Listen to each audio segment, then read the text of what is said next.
backstage at Riot Fest 2016 in Chicago. This is Car Con Carne, but there is no car, although I did drive my Mazda 3 here. I'm parked by a currency exchange on Ogden. And there's no food to eat as I interview bands. Although, I take that back. There is hospitality candy here in the press section, Mike and Ike's and hot tamales, both of which can be very filling, and some Twizzlers, too, which are delicious. So as I'm here at Riot Fest, I'm talking to bands, and I figured I would turn them into Car Con Carne podcasts. One of my favorite bands ever, Girls Against Boys, played yesterday, the Friday date of Riot Fest. East Coast band, been around for a while. These days, they're not around often enough. And I talked to Alexis, the drummer of Girls Against Boys, and Scott McCloud, the lead singer. It's Car Con Carne.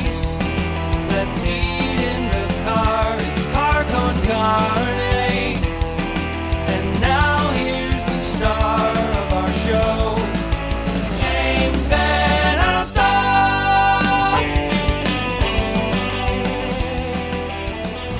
Watching you on stage, seeing you do what you do, you clearly all still get along, and you clearly still enjoy performing together as Girls Against Boys. Yeah.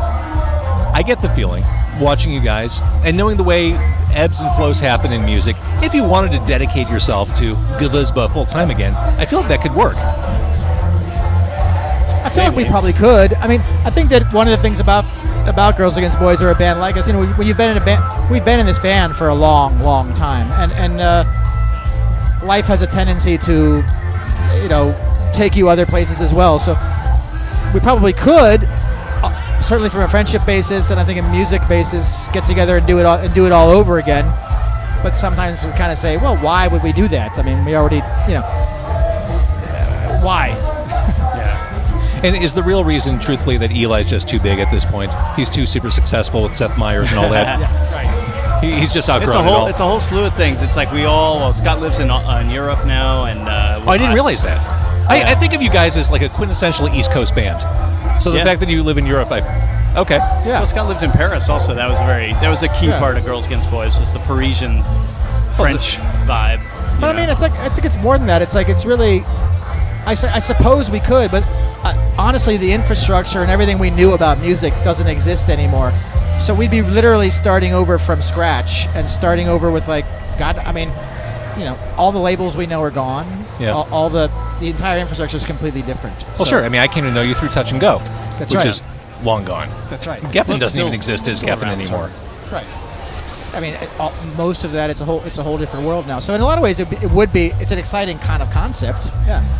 And we did an EP in 2013 that I thought was kind of effortless. It was like, I think it's very good, and we just slipped right back into it, and it was fine. But who knows? I think back to the 90s when I first discovered you guys. By the way, Bulletproof Cupid is my teen spirit from the 90s. That song is just always a pleasure hearing that song on stage. There was a CMJ article back in the day that referred to you, Scott, you and Eli, as the Lennon-McCartney of the band. Which would leave you as part of the George and Ringo combo. I guess so, yeah. Ringo's good. I like him. Right. The Lennon and McCartney of noise rock. Right. Could be. Well, you did. I mean, Girls Against Boys, I'm reminded, watching you guys on stage, you developed a sound that was wholly unique. That's true. I mean, there are elements you hear of other sorts of things, but your sound was unique. It all comes back to the bass. Yes. It comes back to the lyrics, the rhythm, and those vocals, those swaggery vocals. Yeah, that's right. I mean, that's right. Yeah, it's. I think what you're kind of referring to in a way is, and I've thought about this too, is, I mean,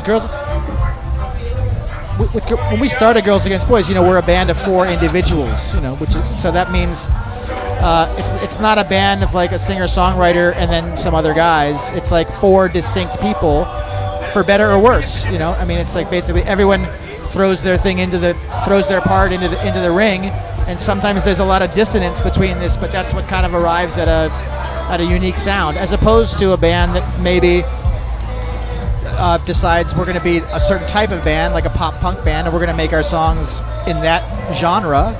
Like Girls Against Boys isn't really that type of band. It's the type of band where 4 individuals threw their ideas into the soup, and we just came up with what we came up with. Mm-hmm. I was talking about you living in Europe. I remember a long time ago, I think I did a phoner with you, Scott, and I asked for the meaning of I don't got a place. He said, well, it's literally about me not having a place. That's indie rock in the 90s, man. Yeah, absolutely. Yeah. So when you were on stage today, doing a greatest hit set, it was a greatest hit sets of songs that really should have been hits at some point. What do you feel like when you play those songs together after being apart for a while? Like, is there that chemistry when you're all together and you put those songs together on stage when you play Kill the Sex Player? And what does it feel like to come back to all that? It feels good. It sort of depends. Like today is a day we played outside in the sun, and it's a very different vibe than when we played a few days ago in a dark club. You know? Yeah, I think Eli mentioned that right off the bat. Yeah. Like, it's girls against boys in broad daylight. So that has a lot to do with it, and we're very proud of those songs, and we play them, and it's great. I think in the last the shows we just did, we were playing some deeper cuts, and that was really fun because we've been playing these songs for 25 years or something. It's been a pretty long time. So. And they're great. We still love them, but it's really nice to play some other ones that we haven't really touched on for a while.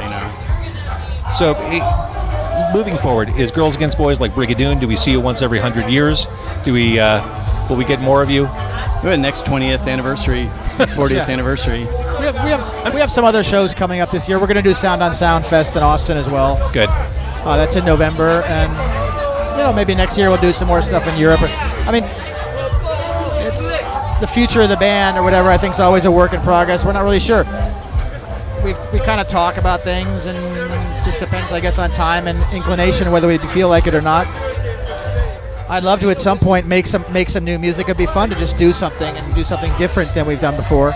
We'll see. This city loves you. Huh? This city loves you. You know that. Chicago. Yeah. Well, I love Chicago. Chicago coming here and playing is definitely something for us that's, out of the many places we played, Chicago is probably one of the best cities for us in the United States back in the day. Yeah. And probably remains to be so. Yeah.